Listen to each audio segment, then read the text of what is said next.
6-7 दिसंबर का दिन, जिस दिन डॉक्टर अंबेडकर को वो लोग भी मजबूरी में ही सही याद करते हैं जो अपने दिल में गोडसे, गोलवलकर और हेडगवार को रखते हैं। इन नकली लोगों से डरने की जरूरत नहीं है।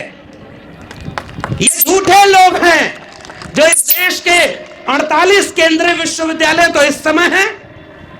इस देश का प्रधानमंत्री जब चुनाव लड़ने जाता है तो कहता है कि मैं ओबीसी मां का बेटा हूं, ओबीसी लोग मुझे वोट दें, और दे भी रहे होंगे बहुत सारे ओबीसी लोग। मैं तो उससे एक सवाल पूछता हूं, हर मंच से जाकर सवाल पूछता हूं। चलो छोड़ दो, ओबीसी होने के बाद भी हम तो तुमसे उम्मीद भी नहीं करते कि तुम छत्रपति साहू जी, महात्मा ज्योतिबा फूले, सावित्रीबाई फूले और डॉक्टर लोहिया और तमाम लोगों को जानते होगे। हम तो तुमसे उम्मीद भी नहीं करते, क्योंकि मेरे विश्वविद्यालय से पढ़े हो, एंटायर पॉलिटिकल साइंस किए हो और उसकी भी डिग्री तुम्हारी झूठी है, इसलिए हम तुमसे ज्यादा उम्मीद नहीं कर रहे। बन गए प्रधानमंत्री, लेकिन एक बात बताओ, अगर इस मुल्क के किसी भी कोने में जाकर तुम कहते हो कि तुम ओबीसी हो, तो इस देश में प्रधानमंत्री रहते हुए तुमने 8 साल में एक बार भी मंडल कमीशन का अगर नाम लिया हो तो मुझे बताओ, तब मैं मानूंगा कि तुम असली ओबीसी हो।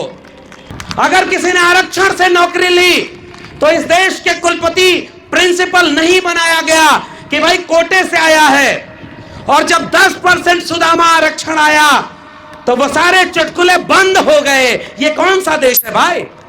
इस देश में राज्यसभा में शीतकालीन सत्र शुरू हुआ है और आज ही सदी का सबसे झूठा प्रधानमंत्री संसद में खड़े होकर बोल रहा है यह देश अब अमृत काल की तरफ जा रहा है, एक नया सवेरा है।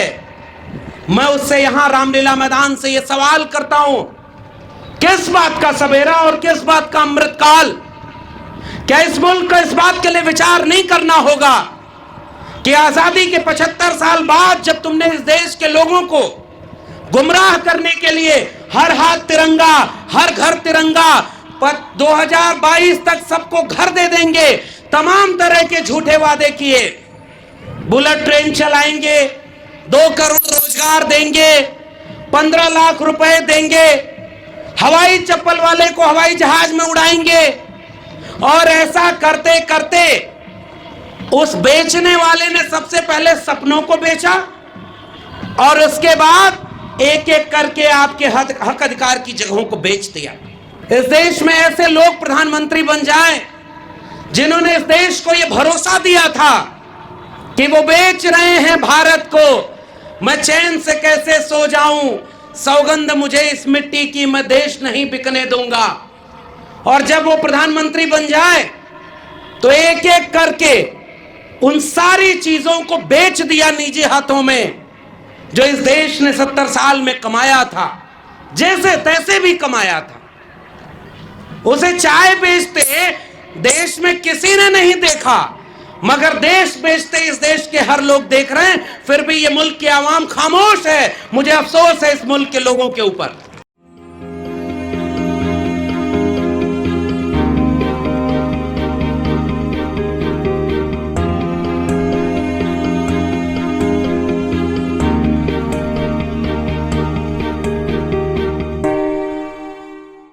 बहुत धन्यवाद। मंच पर बैठे हुए सभी सम्मानित अतिथिगण और इस दिल्ली के ऐतिहासिक रामलीला मैदान में देश के कोने कोने से आए हुए आप सभी लोगों को मेरा क्रांतिकारी जय भीम, जय मंडल, जय संविधान है, इनकलाब जिंदाबाद है। साथियों, आज जिस परिस्थिति और जिस माहौल में हम इस देश के वंचित, शोषित, कमेरा लोग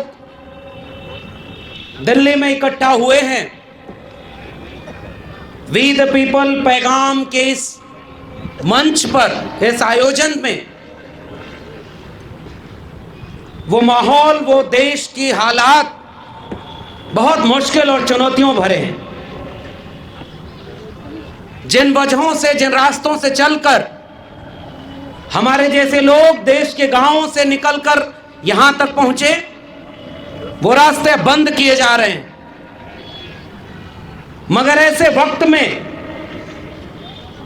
जब चारों तरफ निराशा का माहौल हो, लोग ये सोच रहे हों और आपस में बात कर रहे हों कि ऐसा लगता है कि बालू की तरह हमारी हाथ से हमारा हक, अधिकार, हमारी एकजुटता फिसलती चली जा रही है और हम उसे रोक नहीं पा रहे।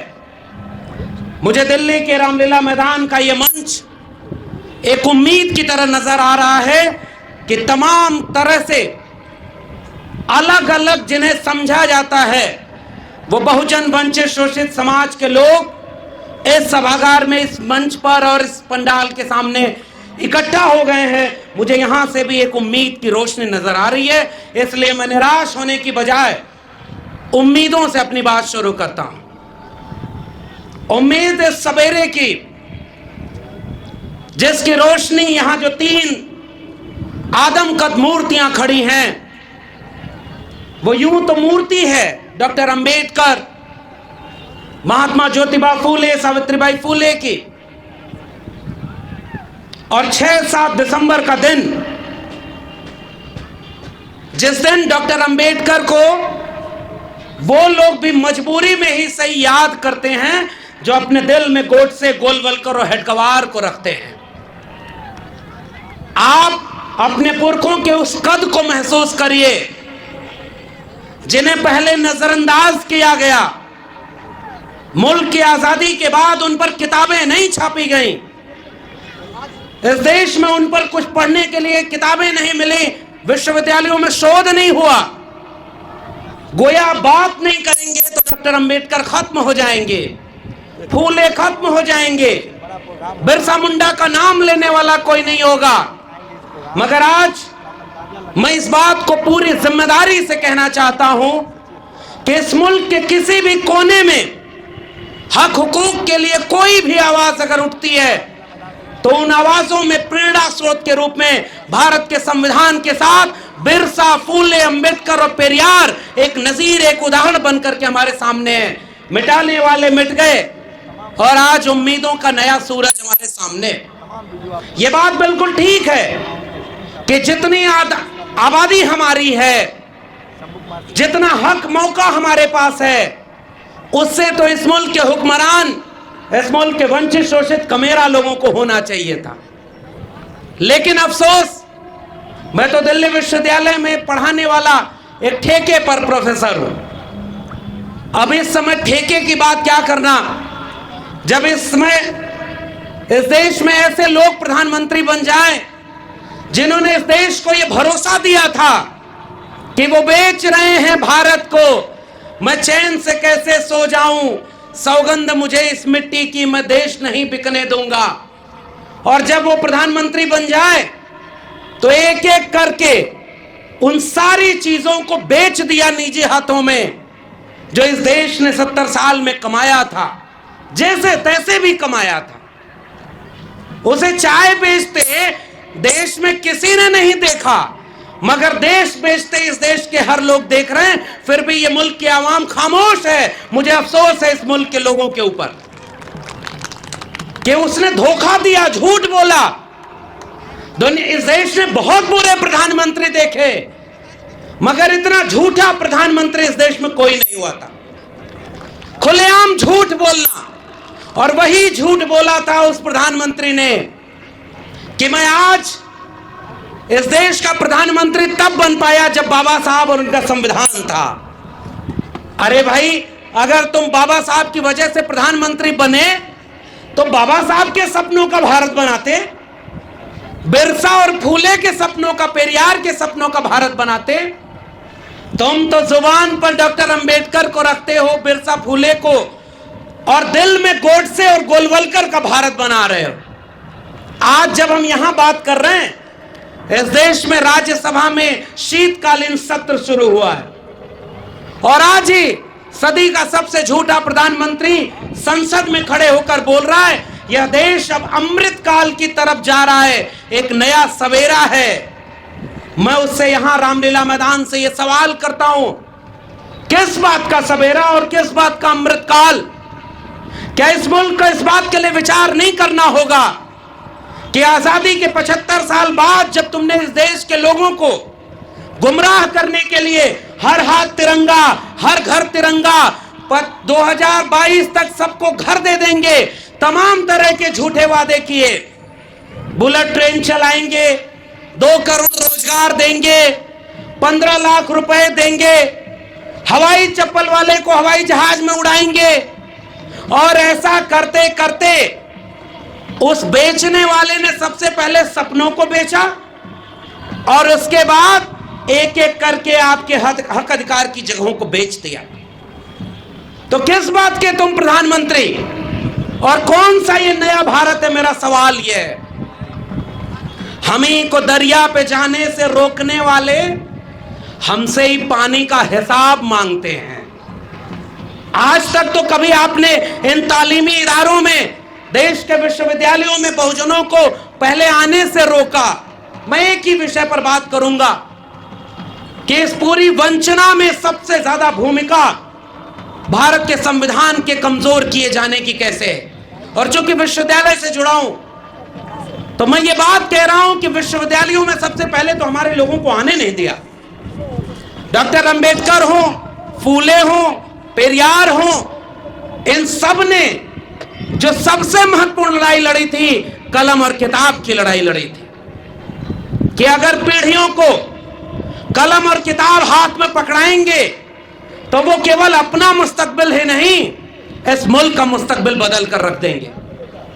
आए कुछ लोग विश्वविद्यालयों में, रिजर्वेशन तो 1997 में हायर एजुकेशन में आया, मंडल का दौर आया तो मंडल का विरोध करने वाले इन विश्वविद्यालयों, मीडिया घरानों और देश के बड़े बड़े संस्थानों में बैठे एलीट अपर कास्ट लोग जो अंग्रेजी बोल करके सोचते थे कि भारत एक डेवलपिंग कंट्री है, उन्होंने आपके बच्चों के आरक्षण का विरोध किया था। अभी एक वीडियो वायरल हुई, पटना का एक जज, अब विडंबना देखिए, 1 दिन 2 दिन पहले की वीडियो है कि वो जज जब ये कहता है कि भाई क्या सबके घर पे बुलडोजर चला दोगे, कानून का राज नहीं है क्या? तो वो जज इस देश के तमाम प्रगतिशील लोगों को बहुत पसंद आता है, एक नायक बनता है कि चलो भाई सारे जज बिके नहीं हैं, सारे कॉलेजियम से आकर के अपने रिश्तेदारों को जज बनवा करके सरकार की हाँ में हाँ मिलाकर न्यायपालिका को इस कार्यपालिका का गुलाम नहीं बना दिए। सारे जज राम मंदिर का फैसला आज सुनाए, कल राज्यसभा की शपथ लें, ऐसे नहीं हो गए। कुछ जज अच्छे भी हैं जो अच्छा फैसला सुना रहे हैं, सबने सर आंखों पर बिठाया।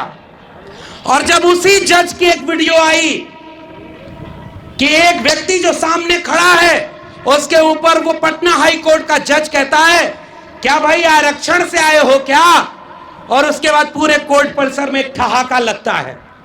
यह है आजादी के अमृत महोत्सव मनाने वाले मुल्क की हकीकत। अब आप कहते हैं कि भाई हम लोग ये शिकायत करते हैं अपने गांव के लोगों से, कम पढ़े लिखे लोगों से, कि उनको पढ़ने का मौका नहीं मिला तो वो पाखंड में बजी हैं, वो कांवड़ हो रहे हैं, वो अंधविश्वास में जी रहे हैं, और जब पढ़ लिख लेंगे तो समझदार बन जाएंगे। इस जज को जो जज बना है, पता नहीं कॉलेजियम से ही बना है, किसी की रिकमेंडेशन से बना होगा, वो इतना पढ़ लिख करके उस ओहदे पर बैठकर जब आरक्षण का मजाक बना सकता है तो कल्पना करिए एम्स से लेकर के देश के बड़े बड़े केंद्रीय विश्वविद्यालयों में आरक्षण पर कितना अपमान जलील हुआ होगा आपके अपने समाज का एक एक शख्स जिसको मेरिट के नाम पर दुत्कारा गया। जब इस देश में करोड़ों रुपए देकर के कोई डॉक्टर बना तो उस पर कोई चुटकुला नहीं बना कि इसने सीट खरीद करके डॉक्टर बन करके पेट में कैंची छोड़ दी हो, लेकिन अगर कोई आरक्षण से डॉक्टर बना तो लोगों ने मजाक बनाया है। अगर किसी ने आरक्षण से नौकरी ली तो इस देश के कुलपति प्रिंसिपल नहीं बनाया गया कि भाई कोटे से आया है, और जब 10% सुदामा आरक्षण आया तो वो सारे चुटकुले बंद हो गए। ये कौन सा देश है भाई? और मेरिट की बात करने वाले उत्तर प्रदेश में एक वैकेंसी निकली, उस वैकेंसी में शेड्यूल कास्ट की मेरिट जाती है कट ऑफ 35 नंबर और ईडब्ल्यूएस की मेरिट जाती कट ऑफ 3 नंबर। यानी जो मेरिट वाली थे, मुखस्य जायते ब्राह्मण बाहुर नाम क्षत्रिया, जो मेरिट के नाम पर आरक्षण वालों को गाली देते रहे, जब एक ओपन एग्जाम हुआ और ईडब्ल्यूएस का बैसाखी भीख उन लोगों को मिली, तो शेड्यूल कास्ट वाले लोगों से 20 गुना नीचे मेरिट निकली। ऐसे जमूरों ने हमारे लोगों को अपमानित किया है। और इसलिए मैं केवल एक गुजारिश करने आपके बीच में आया हूं, इन नकली लोगों से डरने की जरूरत नहीं है। ये झूठे लोग हैं जो इस देश के 48 केंद्रीय विश्वविद्यालय तो इस समय है। इस देश का प्रधानमंत्री जब चुनाव लड़ने जाता है तो कहता है कि मैं ओबीसी मां का बेटा हूं। ओबीसी लोग मुझे वोट दें, और दे भी रहे होंगे बहुत सारे ओबीसी लोग। मैं तो उससे एक सवाल पूछता हूं, हर मंच से जाकर सवाल पूछता हूं। चलो छोड़ दो, ओबीसी होने के बाद भी हम तो तुमसे उम्मीद भी नहीं करते कि तुम छत्रपति साहू जी, महात्मा ज्योतिबा फूले, सावित्रीबाई फूले और डॉक्टर लोहिया और तमाम लोगों को जानते होगे। हम तो तुमसे उम्मीद भी नहीं करते, क्योंकि मेरे विश्वविद्यालय से पढ़े हो, एंटायर पॉलिटिकल साइंस किए हो और उसकी भी डिग्री तुम्हारी झूठी है, इसलिए हम तुमसे ज्यादा उम्मीद नहीं कर रहे। बन गए प्रधानमंत्री, लेकिन एक बात बताओ, अगर इस मुल्क के किसी भी कोने में जाकर तुम कहते हो कि तुम ओबीसी हो, तो इस देश में प्रधानमंत्री रहते हुए तुमने 8 साल में एक बार भी मंडल कमीशन का अगर नाम लिया हो तो मुझे बताओ, तब मैं मानूंगा कि तुम असली ओबीसी हो। ये गोडसे, गोलवलकर और हेडगवार के वारिस जब मौका मिलता है तो 80% हिंदुओं एक हो जाओ कहते हैं, और जब वोट लेना होता है तो ओबीसी नाम लेते हैं। मंडल कमीशन आया तो मंडल के विरोध में कमंडल लाने वाले लोग कौन थे? मंडल किसके लिए आया था भाई? और इसके मंडल के विरोध में सरकारें गिर गई। ये रामलीला मैदान ऐतिहासिक है, बहुत बड़े बड़े लोग यहां पर बैठे हैं, बहुत अनुभव है भाई। हमारे जैसे लोगों के पास क्या है, दिल में जो है वही ज़बान पे है और कोई खास बात नहीं हम में, इसलिए हम यहां सच बोल रहे हैं। और ठेके पे प्रोफेसर होने के बाद भी हम जानते हैं कि इतना बोलने के बाद कोई प्रोफेसर की नौकरी क्या ही देगा। जब झंडे वालान से तय हो जाए कि वाइस चांसलर कौन बनेगा तो हमको पता है कि हमारा सच क्या है। लेकिन मैं केवल इसलिए ये बात बोलता हूं कि मैं इस मंच पर खड़े होकर के भी वही सच दोहरा रहा हूं। कल था 6 दिसंबर और अपने पुरखों को याद करते हुए कह रहा हूं, अगर इस देश में भारत का संविधान और मंडल कमीशन न होता तो मैं आज आजमगढ़ जैसे गांव में जाकर, जिले में कहीं भैंस गाय चरा रहा होता। मैं इस देश के केंद्रीय विश्वविद्यालय, दिल्ली विश्वविद्यालय में प्रोफेसर कभी नहीं बन पाता। तो अपनी मेरिट के दम पर तो यहां तक आ गए, और अब तुम्हारे भरोसे भीख मांग करके या झंडे वालान में घुटने टेक करके तो नौकरी मांगने नहीं जाएंगे। बहुत सारे लोगों को नौकरी मिल गई, बहुत सारे लोग SC ST OBC घरों के वाइस चांसलर बने बैठे हैं, बड़े बड़े पदों पर हैं। मगर मैं याद करता हूं कि बड़े बड़े परमानेंट लोगों को कोई नहीं जानता, बड़े बड़े ओहदे पर मिनिस्टर और बड़े बड़े ब्यूरोक्रेट को कोई वो सम्मान नहीं देता जो मुझे और इस मंच पर बैठे हुए संघर्ष करने वाले लोगों को सम्मान मिलता है। मुझे ऊर्जा केवल इस बात से मिलती है, ऐसे लोगों के बीच आकर के मिलती है कि हम जब आंख बंद करें तो इस बात का अफसोस ना हो कि जिस सीढ़ी पर चढ़कर हम संविधान और मंडल कमीशन से होकर यहां पहुंचे, हमारी आंखों के सामने जब उन सीढ़ियों के एक एक डंडे तोड़े जा रहे थे तो हम खामोश नहीं बैठे थे, हम बोल रहे थे, हम जानते थे और ये सवाल पूछ रहे थे कि देखो इस देश में हिंदू के नाम पर एक झूठ फैलाया गया। कोई हिंदू नहीं है भाई। अगर हिंदू है तो पहला हिंदू वो जितेंद्र मेघवाल क्यों नहीं था जिस बच्चे को मटका छूने पर मारा? किसी मुसलमान ने नहीं मारा था। इंद्र मेघवाल को किसी मुसलमान ने नहीं मारा।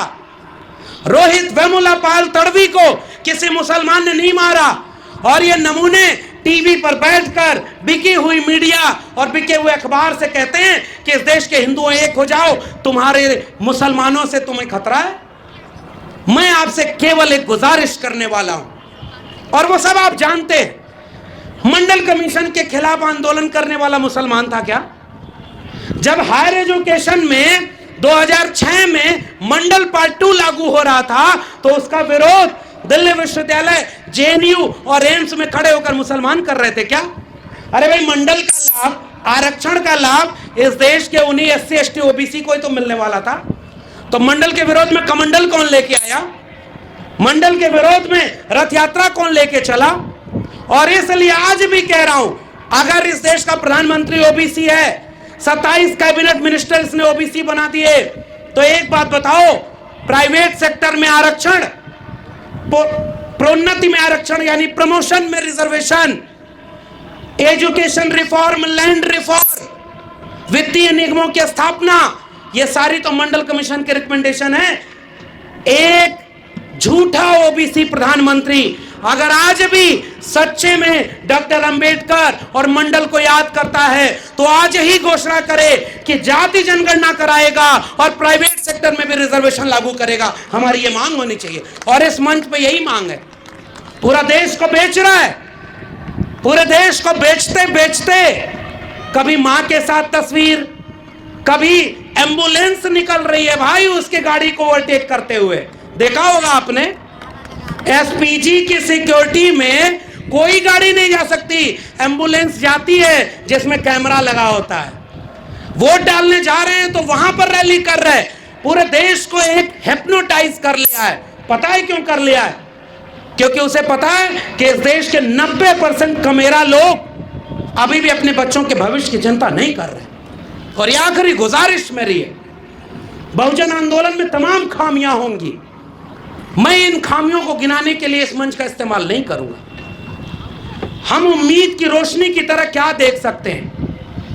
अब सब कुछ बेचने वाले लोग, सब कुछ को खत्म किया जा रहा है, तो आपके पास बचाने के लिए क्या है?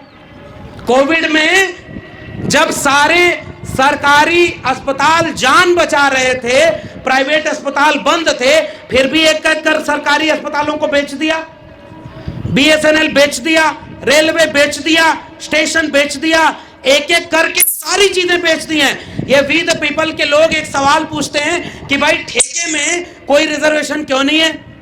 इस देश के 90% लोगों के पास 90% जमीन क्यों नहीं है? और आखिरी चीज उसमें जोड़ लीजिए, नई शिक्षा नीति के चलते 2020 में जो नई शिक्षा नीति आई उसने आपके बच्चों की शिक्षा को हमेशा हमेशा के लिए उन्हीं अंबानी और अडानी के निजी हाथों में बेच दिया है और हमारे और आपके बच्चों को अब कोई शिक्षा नहीं मिलने वाली है। ये इस देश में हो चुका है। संविधान बचा रहेगा। संविधान दिवस के दिन कितना भी बड़ा झूठा प्रधानमंत्री हो, कितना भी कोई रबर स्टाम्प, कोई भी मंत्री विधायक बना दिया जाए, वो संविधान की शपथ लेंगे। संविधान के अंदर के जितने अधिकार हैं वो खत्म कर दिए गए। और इसलिए नई शिक्षा नीति, आप गांव में जाकर देखिए, सरकारी स्कूलों में किन के घरों के बच्चे पढ़ते हैं? सबसे ज्यादा 90% कमेरा लोगों के घरों के बच्चे सरकारी स्कूल में पढ़ते हैं। जहां न इमारत है न शिक्षक हैं, तो शिक्षक की जरूरत नहीं है। और सिलेबस बन रहा है नया नया। कुछ दिनों बाद आप किताब में पढ़ेंगे जैसे सिनेमा बन रहा है, पता है ना, कुछ जो टीवी एक्टर, सिनेमा के एक्टर, विमल पान मसाला, दाने दाने में केसर का स्वाद, और कभी ना अपने गुटखा खाते हैं ना अपने बच्चों को गुटखा खाते खिलाते हैं, और पूरे देश के लोगों को गुटखा खिला रहे हैं, पान मसाला खिला रहे हैं कि नहीं?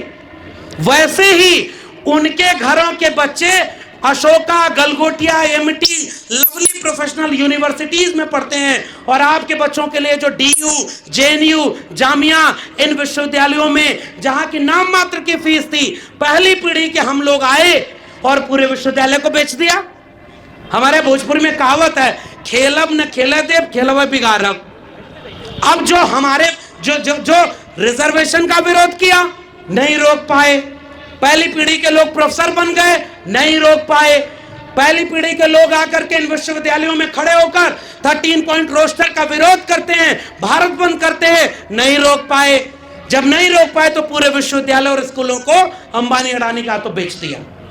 इसलिए वंचित, शोषित, कमेरा लोगों, मुल्क के 90% आवाम, मैं आपसे केवल एक गुजारिश करने आया हूं, अधिकतम सहमति मत बनाइए। उनके लोग आपके बीच में आते हैं और कहते हैं OBC का सारा हक इन 3 जातियों ने खा लिया, इसलिए तुम हमारे साथ आओ। शेड्यूल कास्ट में सारा हक इन जातियों ने खा लिया, तुम हमारे पास आओ। अरे भाई 8-10 साल हो गया उधर गए, एक बार देख लो लाठी और जेल के अलावा कुछ मिला क्या? कुछ मिला क्या? अरे भाई 100 रुपया लीटर पेट्रोल बिकेगा तो केवल मुसलमान खरीदेगा कि उसमें SC ST OBC भी खरीद रहा है? अगर 200 रुपया लीटर पेट्रोल और सरसों का तेल, 1200 रुपए जो LPG गैस, महंगाई, बेरोजगारी, करोड़ों करोड़ लोगों के रोजगार चले गए, शिक्षा के तालीमी इदारे बर्बाद कर दिए गए, तो हमारे भी बच्चे मारे जाएंगे ना। तो ये जो दुश्मन हमारे बीच से हमारे सामने खड़ा किया जाता है और हमारे लोग हमारे दुश्मन बन जाते हैं। इन बारिशों से दोस्ती अच्छी नहीं फराज, कच्चा तेरा मकान है कुछ तो लिहाज कर। और मैं उम्मीद की तरह अपनी बात को खत्म करूंगा केवल यही कि माना कि स्याह रात नाम लेती नहीं ढलने का, यही तो वक्त है सूरज तेरे निकलने का। मीडिया बिक गई थी तो ये बहुजन समाज के लोगों ने अपनी जबान को अखबार और अपने हाथ में कलम और यूट्यूब चैनल का एक वीडियो बनाने का जिम्मा लेकर के मेन स्ट्रीम मीडिया को 2ym दर्जे का बना दिया और घर घर अपनी आवाज बुलंदी से पहचान रहे। गांव में हम जाते हैं तो लोग हमसे कहते हैं कि साहब आपको सुनते हैं तो बड़ी हिम्मत मिलती है। सच कहें तो हम तो डरे हुए लोग हैं। जब हमारे गांव में कोई व्यक्ति मुझसे कहता है जिसे मैं नहीं जानता कि आपकी वो पाठशाला मैंने सुनी थी, मुझे हिम्मत मिल जाती है कि बाबा साहब के समय तो बड़ी मुश्किल से जनता प्रबुद्ध भारत मूक नायक निकालना पड़ा, बंद हो गए अखबार, फूले साहब का अखबार बंद हो गया, अकेले थे ये लोग, लड़कर हमें यहां तक पहुंचा दिया। आज इतने लोग खड़े हैं और इस मंच को देखिए, बहुत अरसे बाद दिल्ली में इतना बहुरंगी, समावेशी और ताकत का मंच बना है। मैं यहां एक उम्मीद की तरह एक बात कहकर जा रहा हूं, बाबा साहब की मूर्तियां बनवाने वाले, जोर से जय भीम बोलने वाले आपको झूठ बोल करके आएंगे ताकि गोडसे, गोलवलकर और हेडगवार के संघ के भारत को बना ले जाएं। उनसे सजग रहिएगा और उनसे एक बात कहिएगा, तुम मूर्तियां बना रहे हो डॉक्टर अंबेडकर की, अच्छी बात है। अरे भाई इस देश में सबसे ज्यादा मूर्तियां अगर तोड़ी गई तो वो भी डॉक्टर अंबेडकर की ही थी। क्या मूर्ति तोड़ने से डॉक्टर अंबेडकर का कोई नुकसान हुआ?